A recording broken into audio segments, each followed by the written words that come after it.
ನಿಮ್ಮ favourite serials ಈಗ ಟಿವಿಗಿಂತ ಮುಂಚೆ ಸನ್ ನೆಕ್ಸ್ಟ್ ಆಪ್ ನಲ್ಲಿ ಜಾಲಿಯಾಗಿ ಎಲ್ಲರಿಗಿಂತ ಮುಂಚೆ ನೋಡಿ. ಈಗಲೇ ಸನ್ ನೆಕ್ಸ್ಟ್ ಆಪ್ ಡೌನ್ಲೋಡ್ ಮಾಡಿ ಮತ್ತು ಸಬ್ಸ್ಕ್ರೈಬ್ ಮಾಡ್ಕೊಳ್ಳಿ. ಏನ್ ಹಾಗೆ ಮುಖ ನೋಡ್ತಿದ್ಯಾ? ನಾನ್ ನಿನ್ನನ್ನು ಏನಕ್ಕೆ ಕರೆಸ್ದೆ? ನೀನೇ ಹೇಳ್ಬೇಕು ಏನಕ್ಕೆ ಕರೆಸ್ದೆ ಅಂತ. ಹೇಯ್, ಮದುವೆ ಆಗ್ತೀನಿ ಅಂದಿದ್ದಷ್ಟೇ ತಾನೇ, ಮಾತ್ ಕೊಟ್ಟಿದ್ನಾ? ಅಂದ್ರೆ ನನ್ನ ಹೊಟ್ಟೆಲಿರೋ ಮಗು ತೆಗಿಸ್ಬಿಡು. ಏನಂದೆ? ತೆಗಿಸ್ಬಿಡು ಒಂದೇ. ಮನುಷ್ಯ ಏನೋ ನೀನು? ಏಯ್ ಬಾಯ್ ಮುಚ್ಚೆ. ನೀನ್ ಕೇಳ್ದಾಗಲ್ಲ ಕಾಸು ಕೊಟ್ಟಿಲ್ವಾ?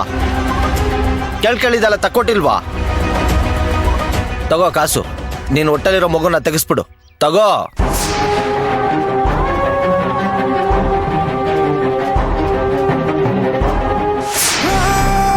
ಮನುಷ್ಯನೇನೋ ನೀನು?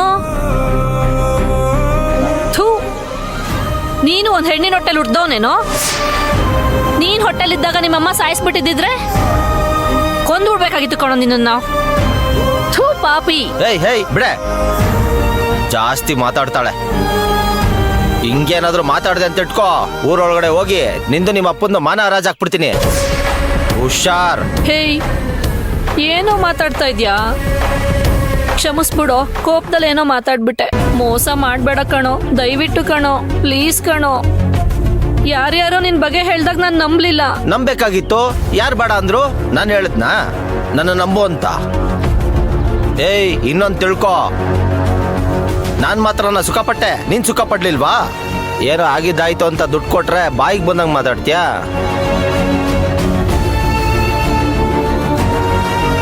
ದುಡ್ಡಿನ ಬೆಲೆ ಏನ್ ಗೊತ್ತಿ ಇವಳಿಗೆ? ಕೊಟ್ರೆ ತಗೋಬೇಕಾಗಿತ್ತು.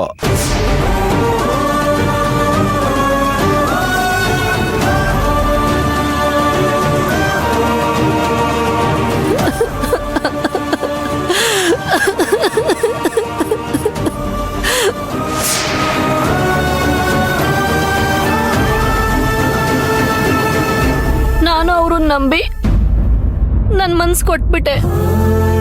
ಆದ್ರೆ ಅವ್ರು ನನ್ನನ್ನ ಬೇರೆ ತರ ಬಳಸ್ಕೊಂಡ್ಬಿಟ್ರು. ಒಂದು ಸಾರಿ ಜೈಲಿಗೆ ಹೋಗಿ ಬಂದ್ರು ಬುದ್ಧಿ ಬಂದಿಲ್ವಾ ಅವನಿಗೆ?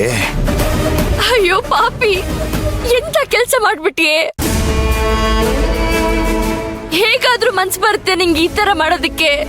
ಅವನು ನಿನ್ ಮಗುಗ್ ತಂದೆ ಆಗ್ತೀನಿ ಅಂತೆಲ್ಲ ಹೇಳ್ದ. ಲಕ್ಷ್ಮಮ್ಮ ಅವರೇ, ಸುಮ್ಮನೆ ಇರಿ. ಈಗ ಮಗುನ್ ಬೈದು ಏನು ಪ್ರಯೋಜನ ಇಲ್ಲ. ಅಪ್ಪ ಅವ್ರೆ, ನಿಮ್ ಕೈ ಮುಗಿದ್ ಕೇಳ್ಕೊತೀನಿ. ನನಗೆ ಸಹಾಯಕ್ಕೆಲ್ಲ ಇಷ್ಟ ಇಲ್ಲ. ಅವನು ಬರೀ ನನ್ನ ಒಬ್ಬಳಿಗೆ ಮಾತ್ರ ಮೋಸ ಮಾಡಿಲ್ಲ,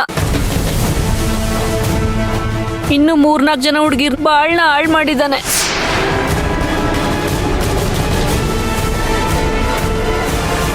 ಅವನ್ನ ಮಾತ್ರ ಸುಮ್ನೆ ಬಿಡ್ಬೇಡಿ ಅಪ್ಪ ಅವ್ರೆ. ಅಲ್ಲಮ್ಮ, ಅವನ ಬಗ್ಗೆ ಇಷ್ಟೆಲ್ಲ ವಿಷಯ ತಿಳ್ಕೊಂಡಿದ್ಯಾ?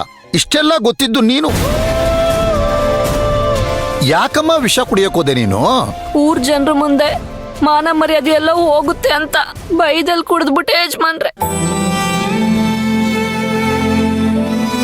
ನೀನ್ ಸತ್ತೋಗ್ಬಿಟ್ರೆ ನಿಮ್ ತಾಯಿ ಮಾನ ಮರ್ಯಾದೆ ಹೋಗೋದಿಲ್ವಾ? ಅವನ ಜೊತೆ ಪಳಗಕ್ಕಿಂತ ಮುಂಚೆ ಯೋಚನೆ ಮಾಡ್ಬೇಕಾಗಿತ್ತು ತಾನೆ? ನೀವೇ ನನ್ನನ್ನ ಕಾಪಾಡ್ಬೇಕು. ಅವನ್ಗೆ ಗಾಂಜಾ ಎಲ್ಲ ತಗೊಳ್ಳೋ ಅಭ್ಯಾಸ ಇದೆ. ಇಲ್ಲಿ ನೋಡು, ನಾನು ಹೇಳೋದನ್ನ ಕರೆಕ್ಟಾಗಿ ಕೇಳಿಸ್ಕೋ. ಇದೇ ಕೊನೆ. ನಿನ್ ತಾಯಿ ಮುಖ ನೋಡು, ನಿಮ್ಮ ಅಮ್ಮನ ಮುಖನ. ಇನ್ ಯಾವತ್ತಾದ್ರೂ ಏನಾದ್ರೂ ಈ ತರ ತೀರ್ಮಾನಕ್ಕೆ ಹೋದೆ ಅಷ್ಟೇ, ಆಮೇಲೆ ನಾನು ಮನುಷ್ಯನಾಗಿರೋದಿಲ್ಲ. ಇಲ್ಲಿ ನೋಡು, ಇನ್ಮೇಲೆ ಯಾವತ್ತು ಯಾವುದೇ ಕಾರಣಕ್ಕೂ ಈ ತರ ಮಾಡ್ಕೊಳ್ಳೋದಿಲ್ಲ ಅಂತ ನಂಗೆ ಮಾತು ಕೊಡು. ಮಾತು ಕೊಡಮ್ಮ. ನನ್ನ ಮೇಲೆ ನಂಬಿಕೆ ಇದ್ರೆ ಮಾತು ಕೊಡು. ಮಾತು ಕೊಡು. ಅಪ್ಪ ಅವ್ರೆ, ನಾ ಇನ್ಮೇಲೆ ಈ ತರ ತಪ್ಪು ಮಾಡಲ್ಲ ಅಪ್ಪ ಅವ್ರೆ.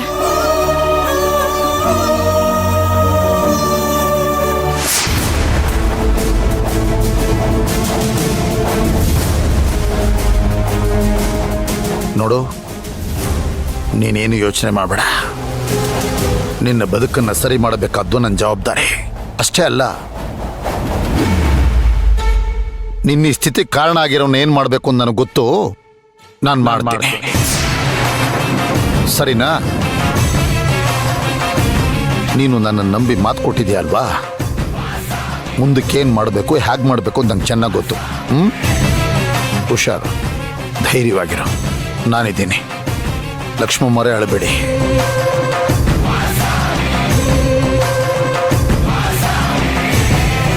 ಸರ್, ಪೇಷಂಟ್ಗೆ ಡಿಸ್ಟರ್ಬ್ ಮಾಡಬೇಡಿ, ಆಚೆ ಹೋಗಿ. ಸರಿ ಅಮ್ಮ, ಲಕ್ಷ್ಮಮ್ಮರೇ ನಡೀರಿ.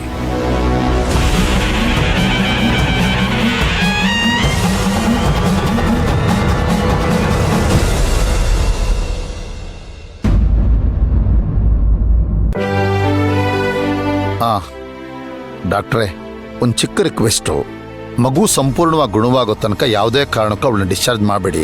ದುಡ್ಡು ಕಾಸಿನ ಬಗ್ಗೆ ಯೋಚನೆ ಮಾಡಬೇಡಿ. ಅದೆಷ್ಟೇ ಖರ್ಚಾದರೂ ನಾನು ಕೊಡ್ತೀನಿ. ಒಟ್ಟಿನಲ್ಲಿ ನಮಗೂ ಸಂಪೂರ್ಣವಾಗಿ ಗುಣವಾಗಿ ನಮ್ಗೆ ವಾಪಸ್ ಬೇಕು. ಸರಿ ಸರಿ ಸರ್, ಹಾಗೆ ಮಾಡೋಣ. ಆಯ್ತು. ಅಮ್ಮ ಲಕ್ಷ್ಮಮ್ಮ, ಬಾಮ್ಮ ಇಲ್ಲಿ, ಬಾಮ್ಮ ಇಲ್ಲಿ. ತಗೊಮ್ಮ ಇದನ್ನ, ತಗೊಮ್ಮ. ಇನ್ನೇನಾರು ಇದ್ರೆ ನಂಗೆ ಫೋನ್ ಮಾಡುತ್ತಾ. ನಿಮ್ಮ ಉಪಕಾರ ಯಾವತ್ತೂ ಮರೆಯಲ್ಲ ಯಜಮಾನ್ರೆ. ಸರಿಮ್ಮ, ಬರ್ತೀನಿ.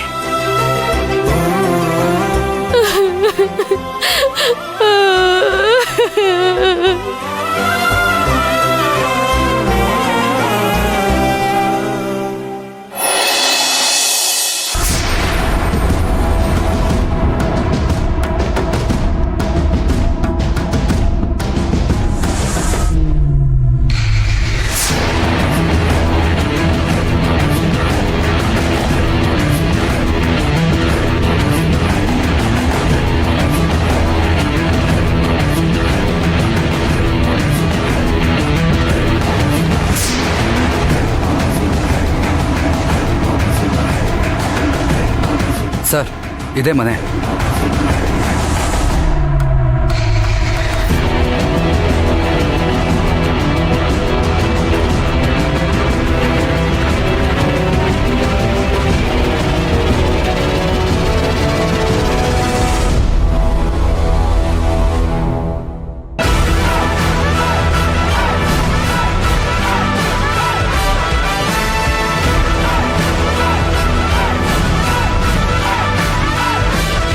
ಹಾಯ್, ಲಾಯರ್ ಅಶ್ವಥ್ ಅಂತ.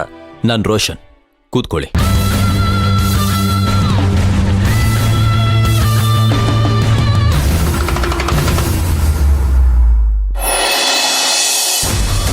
ಏಯ್, ಎಲ್ಲೇ ಇದ್ಯಾ?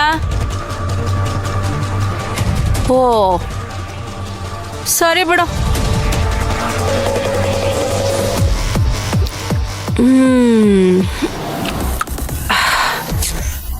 ಹೇ ಹೊನ್ನಪ್ಪ, ಏನದು? ನಿನಗ್ ಬೇಡದೆ ಇರೋದು ನನಗ್ ಬೇಕಾಗಿರೋದು. ಅಲ್ಲ, ಅದೇನು ಅಂತನಾದ್ರೂ ಹೇಳು, ನಾನು ತಿಳ್ಕೊತೀನಿ. ತಿಳ್ಕೊಂಡ್ಮೇಲೆ ನನಗದ್ ಬೇಕಾ ಬೇಡವಾ ಅಂತ ನಾನ್ ಡಿಸೈಡ್ ಮಾಡ್ತೀನಿ. ಏನದು? ಬೇಡ ಅಂತ ಹೇಳ್ದೆ ತಾನೆ, ಸುಮ್ಮನಿದ್ ಬಿಡ್ಬೇಕು.